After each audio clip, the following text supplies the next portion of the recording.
रस्त्यावर आणि दुकानात विकण्यात येणाऱ्या खाद्यपदार्थांच्या गुणवत्तेबाबत नेहमीच प्रश्न उपस्थित केले गेले आहेत। आता हिमाचल प्रदेशच्या ऊना इथल्या हमीरपूरच्या मंदिर ट्रस्टच्या दुकानातून देण्यात येणाऱ्या रोट्समध्ये काही दुकानांच्या पाणीपुरीच्या पाण्यात आणि रेडी टू कॉफीच्या नमुन्यातही भेसळ असल्याचं अन्न आणि औषध प्रशासन विभागानं म्हटलं आहे। मोहरीच्या तेलातही भेसळ असल्याचा प्रकार अलीकडे उघडकीस आला आहे। ऊना इथल्या खाद्यपदार्थांची विक्री करणाऱ्या दुकानदारांची आणि फेरीवाल्यांची अन्न आणि औषध प्रशासन विभागाकडून तपासणी करण्यात आली आणि त्यात 17 खाद्यपदार्थांचे नमुने गोळा करण्यात आले होते। हे नमुने सोलन जिल्ह्यातल्या कंडाघाट इथल्या प्रयोगशाळेत चाचणीसाठी पाठवले होते। अधिकाऱ्यांनी दिलेल्या माहितीनुसार दुकानात विकल्या जाणाऱ्या पाणीपुरीत रंग आढळून आला आणि पाणीपुरीत रंग वापरणं हा गुन्हा आहे।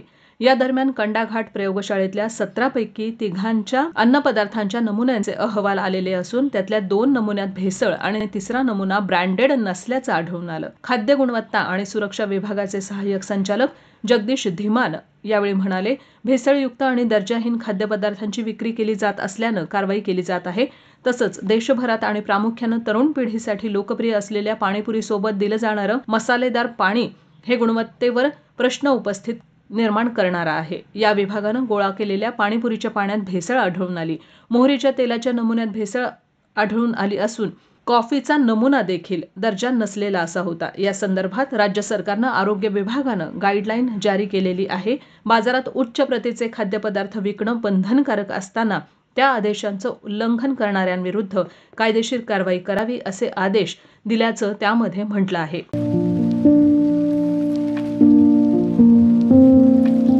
तुम्हाला जर इतरांपेक्षा वेगळं फर्निचर करायचं असेल किंवा त्यातही प्युअर सागवानीच हवं असेल तर तुम्हाला एक नाव सुचवतो। कोणतं? पित्रोडा फर्निचर, जिथं प्युअर सागवानी लाकडामध्ये देवघर, dining set, teapoy, office chair, तसंच कपाट, bed, sofa set, computer table आणि इतरही फर्निचर उपलब्ध। तसंच बजाज फायनान्सवर फर्निचर उपलब्ध। Pitroda furniture, new Tilak road, Ahmednagar.